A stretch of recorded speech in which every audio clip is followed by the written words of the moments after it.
Hi everyone.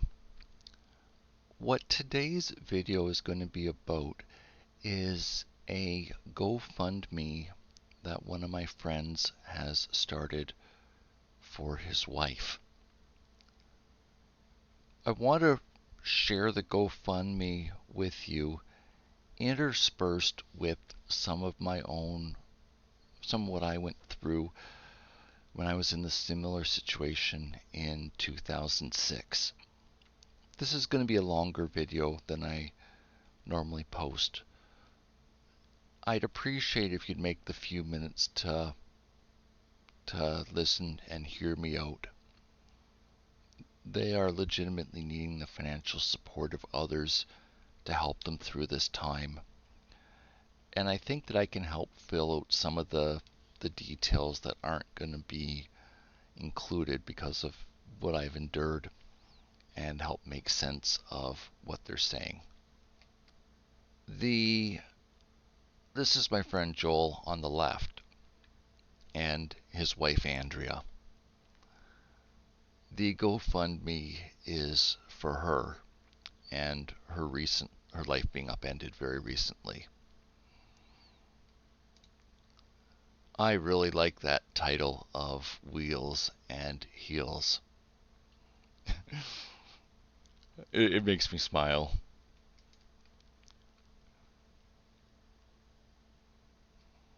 So let me start by reading you the introduction that Joel wrote. Hi, my name is Joel. My wife Andrea has had a series of health complications that have increasingly made it difficult to walk and maneuver.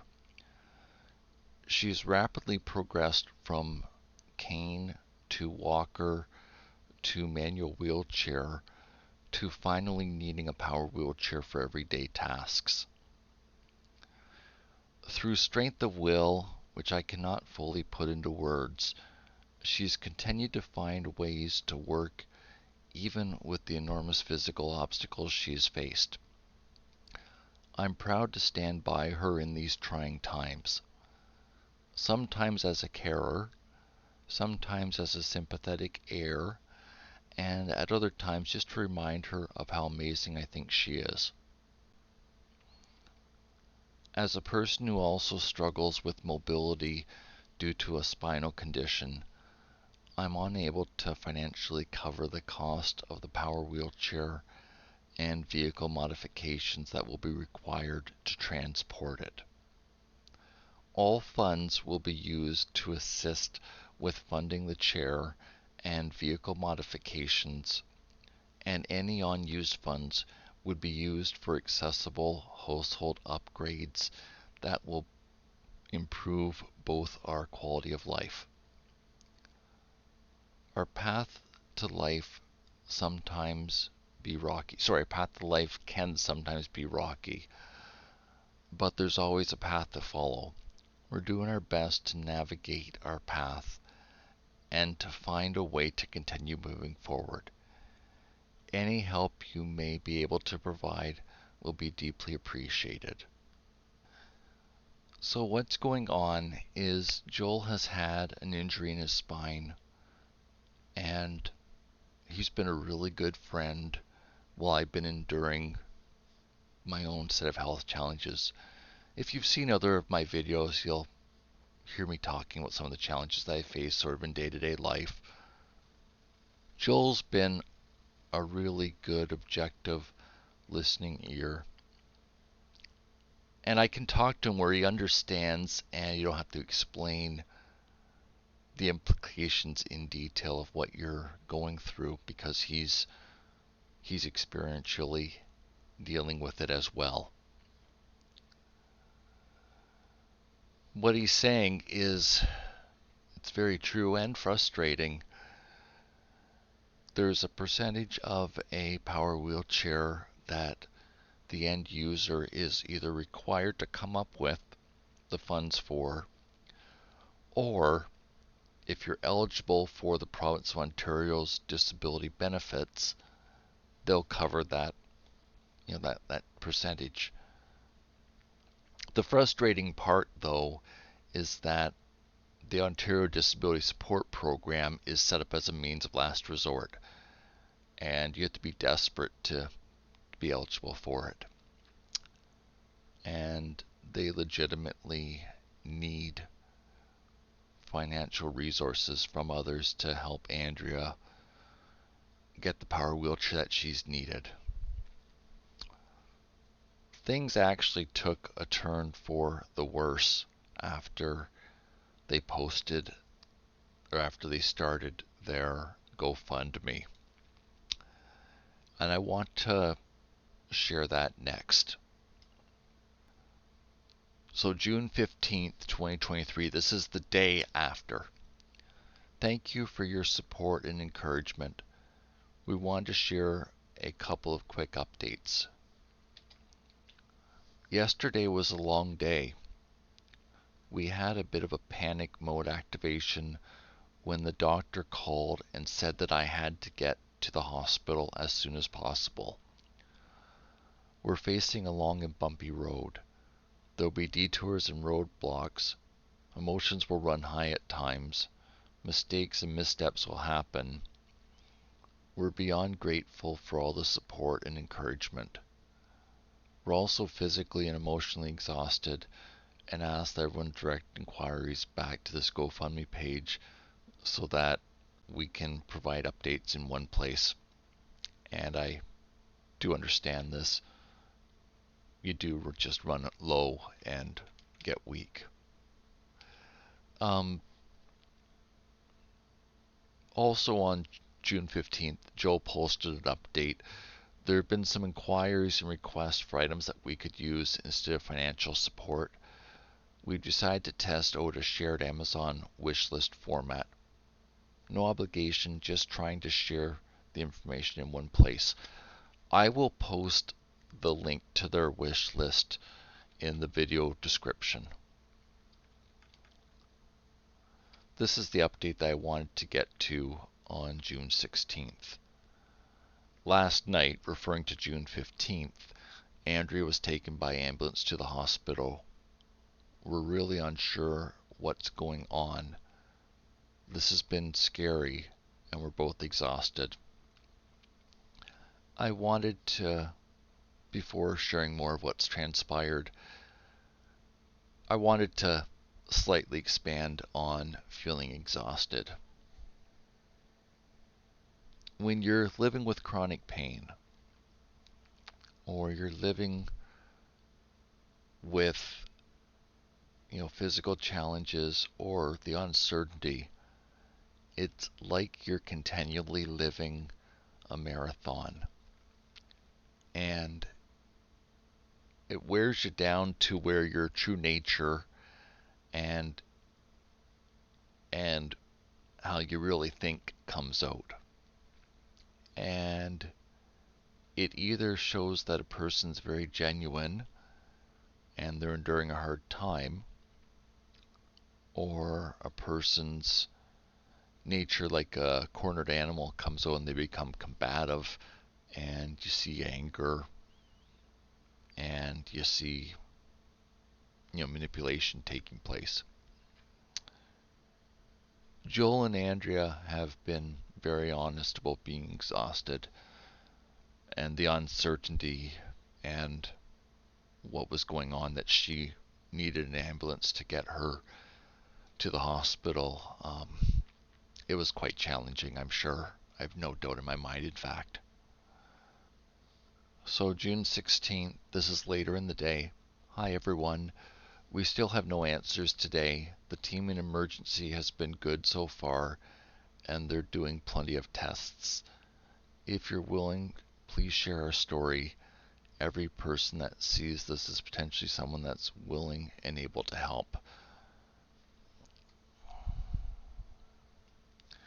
So what Joel is saying at the end of there is that their ability to bring resources to meet Andrea's needs is far outpacing their ability to generate money and supports, and that they're in a vulnerable position where they need outside help to help come alongside them and support them at this time. And certainly the unknown of, after a day goes by and you still don't know what's gone on, it's, it really does weigh you down. And you do realize just how vulnerable life can be. If that's not what you could relate to, then my suggestion or my alternative explanation would be something like bringing a child to term and then during the delivery discover that the child has some type of illness that is serious and lifelong, and where you had a lot of hope, the bomb of life has just sort of fallen out on you.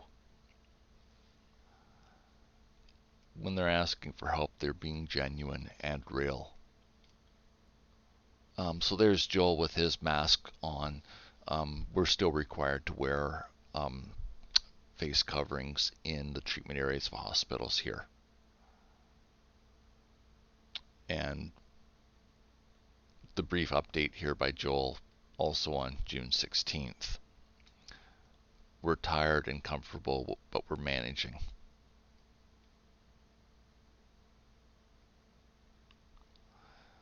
June 17th. Hi everyone. Andrea's doing better today, and she's currently talking with the neurologist. There is still a lot of tests to do. I will do my best to post updates here as often as possible. I'll be responding to messages to anyone that has questions or wants a more personal update. Here is also an Amazon list of anyone would like to help, and if you're interested in helping, that would be greatly appreciated. And finally, not everyone can help financially, so if you could please share our story. This kind of gets into where it takes a village to help a person. I certainly experienced this in 2006, where I went from being able to work full time to receiving the employment insurance sick benefits, and it wasn't enough money to keep me fed. I was able to keep the bills for the house paid, but it's a real kicker when you're deciding between eating and paying the cost of the house. And it took a number of friends to see me through that 3-month period.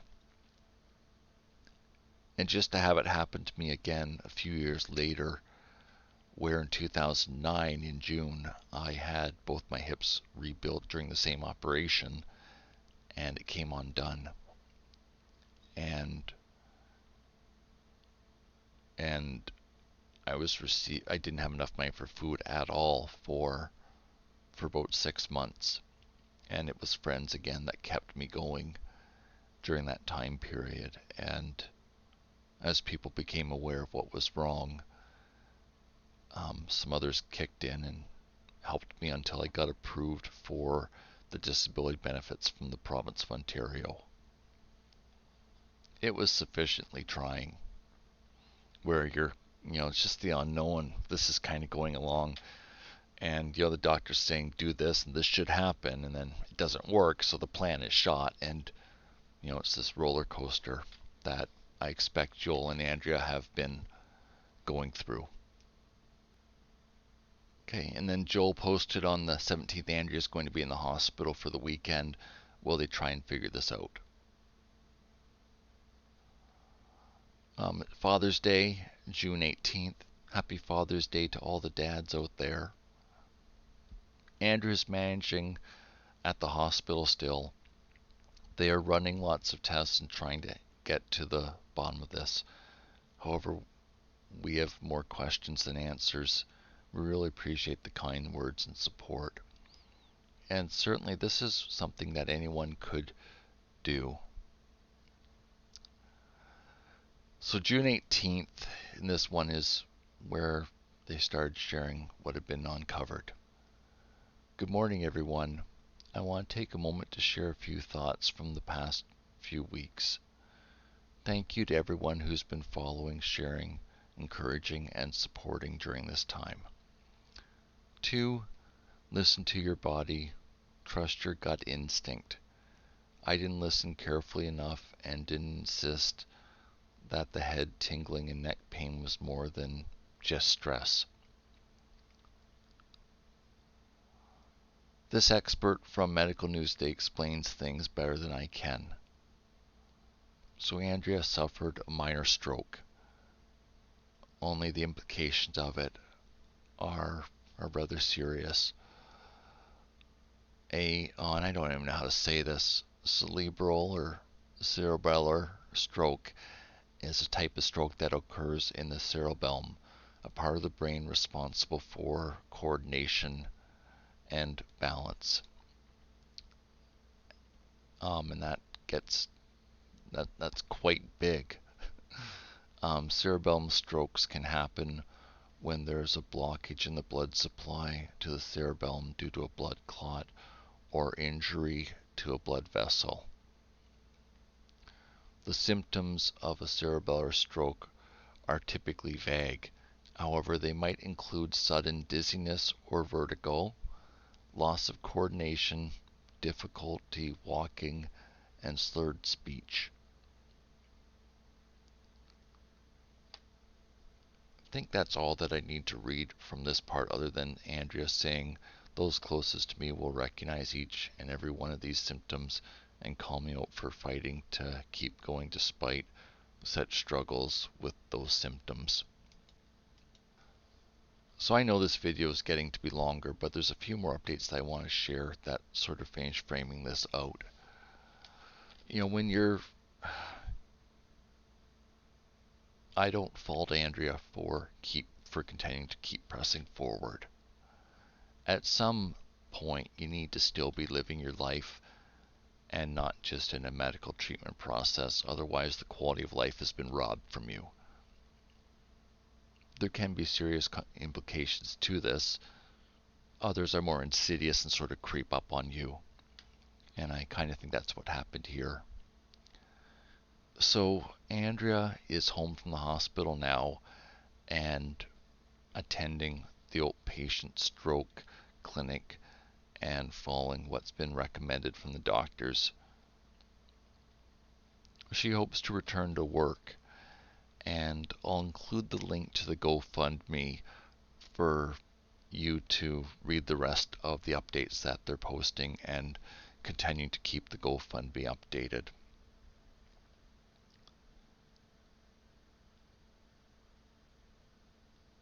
So I do remember this being in their situation very clearly, and the not knowing was really hard, and the not knowing and not having enough money at the start was also exceptionally stressful. If you're in a position that could support them, it doesn't have to be hundreds of dollars.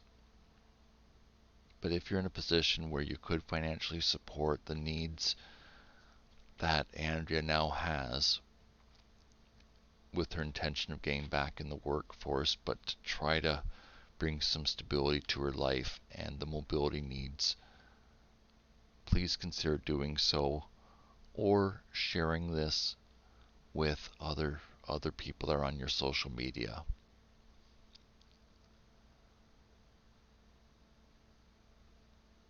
It's a really vulnerable position to be at.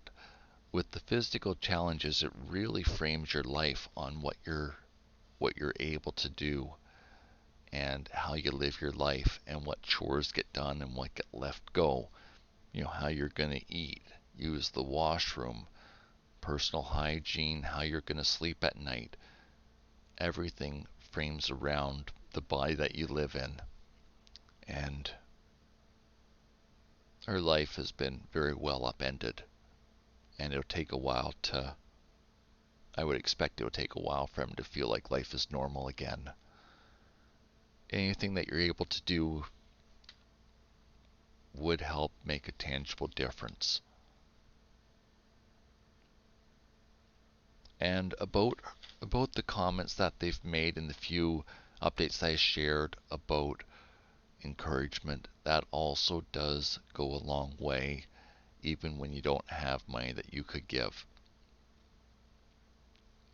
The encouragement that I receive helps me have the will to keep pressing forward in day-to-day life, and things happen that keep me encouraged for a few weeks, and by that time something else will have come along and kept me encouraged or helped me keep going again.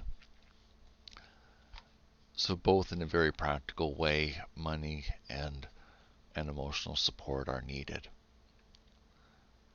I'm going to end this here. I will also include a link to the GoFundMe in the description of this video. Thank you for the time that you spent watching this. I know it's been longer than they normally post, but I needed to do this justice. Hope you're having a good day today. Bye for now.